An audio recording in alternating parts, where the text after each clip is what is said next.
Good morning. Good morning. Good Sunday morning. I am getting my dinner started for today, and I just wanted to share with you.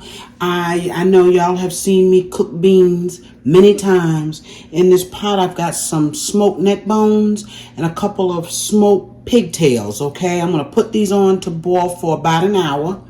All right, and then I have here, I didn't even look at the bag.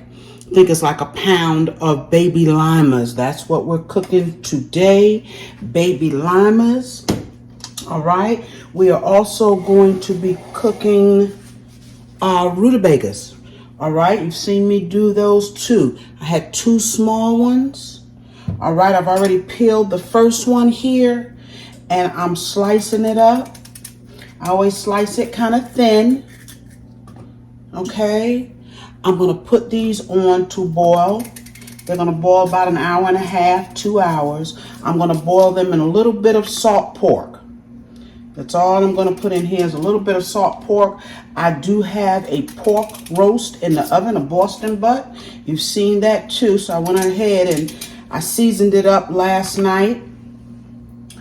And this morning I took it out to let it come to room temperature. It is now in the oven. It's going to cook for about 2.5 to 3 hours.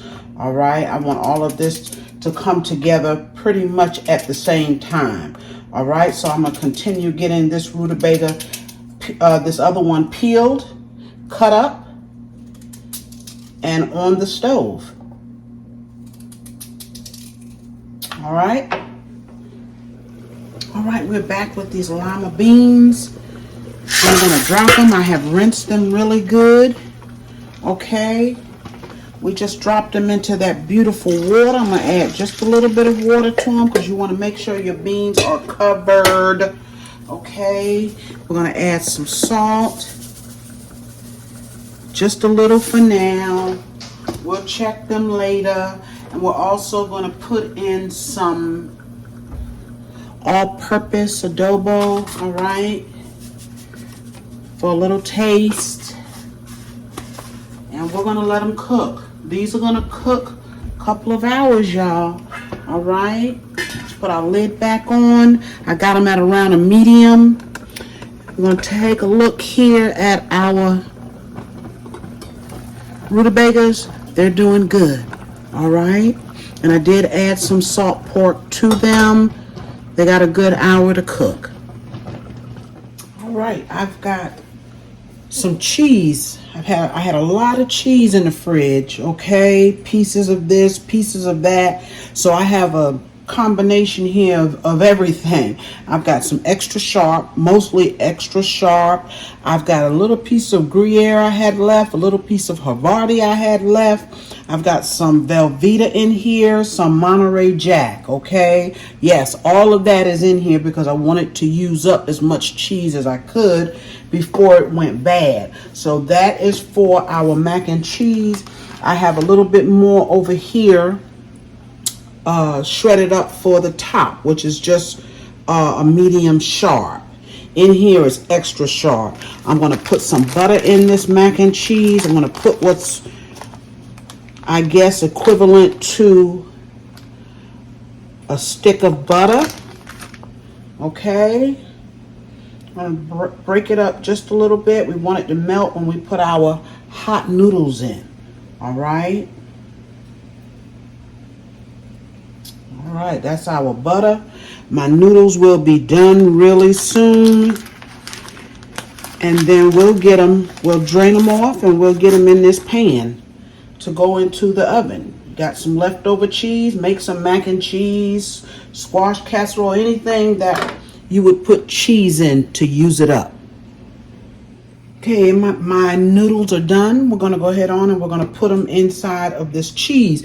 Now what I did was I have a little over a pound of noodles. I had just a little bit left in this box. Okay, I needed to use those and I did. These are large elbows, but I mixed them with, had a whole bag of this Rayo's homemade, okay, rigatoni. So I've mixed those. Pasta is pasta, right? So you'll see a combination of the two. Let's take our hot noodles, pour them in. You want to undercook your noodles just a little bit because you know that they're going to cook more in the oven. Grabbing my black pepper. Now, the noodles were salted generously when I cooked them. Okay, so the only thing I'm going to add at this point is some black pepper. I like a lot of that in my macaroni. Looks like a lot, but it's not as much as you think. Okay, in this macaroni, I'm going to put 2 eggs, and I also have about 3 heaping tablespoons of sour cream. That's what I had left in the container of sour cream, okay? And we're gonna also mix that with some milk. All right, I've got 2% milk in the house, and I've got some heavy whipping cream in the house. So I'm gonna use some of each one of them. I'm gonna start with our regular 2% milk. Okay, and we're just gonna pour this right on top. Wanted to kind of get those eggs broken up. It doesn't look like I did a good job at that, but we will get them broken up, all right?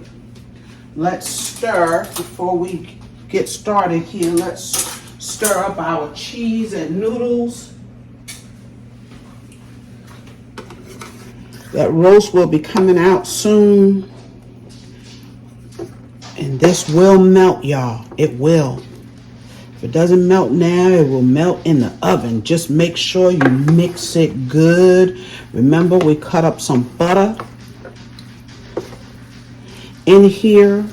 And there's no measurements with mac and cheese. Not for me. Okay? There may be some recipes out there that will tell you how much of this and how much of that. But really, it's how much you want. If you want it real cheesy, put in a lot of cheese, okay? A lot of people don't use Velveeta in their mac and cheese. I do use a little bit in mine, okay? And today, every other cheese that I had in the house is in here. Let's pour in this milk, egg, and sour cream. And then we're gonna add some heavy whipping cream to it.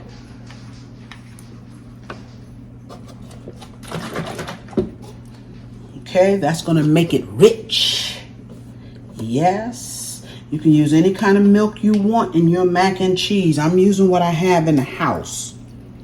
Okay, I'm using what I got in here. Trying to clear this spoon here. All right, we use regular homogenized milk, vitamin D. We just buy 2% in this house to actually drink or have with cereal. So that's why I'm using it. You can put canned milk in here. I have done that many, many times. Okay, whatever you got. Now, I don't actually cover this with milk, but I try to get it where the milk comes up halfway in this dish here for me. And you see the variation of noodles in here. Like I said, it's all pasta. Tastes the same, just looks different. All right, that's enough milk. That is enough, I believe. Let's keep stirring and see. Make sure all that cheese is distributed throughout. Yes, that is enough milk. Can you see that milk? See how high that milk is? That's all we need in here. All right. All that beautiful cheese is going to melt. Let's take and put some cheese on the top, and that is how simple my macaroni and cheese is, but it is good. Okay, let's take and put our cheese that we have. So we put our black pepper, our sour cream. I'm just trying to run down the list, y'all, to be sure I've included everything. I don't use a lot of seasonings in my mac and cheese. You can put whatever seasonings you like, okay? I'm a salt and pepper kind of girl with my macaroni. All right, we got it. It is ready for the oven. I will cover this for the first 30 minutes or so. Then I will remove the cover, okay, and let the cheese do its thing in the oven at 350. All right, we are back with our dinner. Yes, we have our rutabagas. Now, I let them cook for about an hour and a half, an hour and 45 minutes, and then I mashed them up, right? Mashed them right up in there with that salt pork. All right, we got some rice back here, y'all, and look at that macaroni and cheese. I've already dug out of it from my daughter, y'all. She just couldn't wait. Okay, yes, that macaroni and cheese is gonna be good. You can see I have some cornbread back here, dug out of that too for her.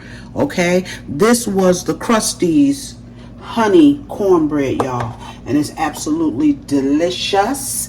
Yes, if you want to make homemade cornbread, knock yourself out. But my family likes the corn mix, the cornbread mixes. Okay, here is our beans. I just literally turned these off, y'all. These are our baby limas. Look at those baby limas, y'all. Look at them there, and look at that juice that those beans have made, y'all. Yes, look at them. Oh, they are gorgeous. They are gorgeous. And then, of course, let's take a look over here.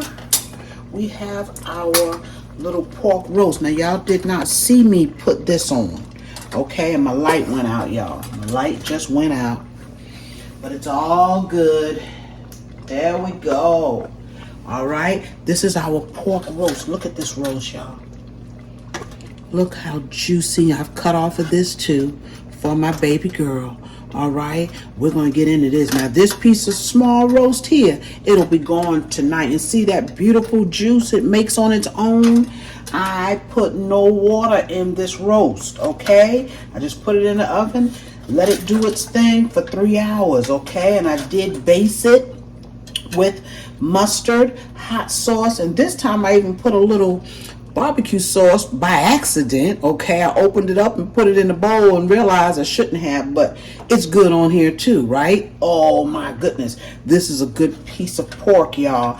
If you want to know how I made it, if you don't normally watch me, go back. You can always find me cooking Boston butt is what it's actually called, okay, y'all? Yes, yes.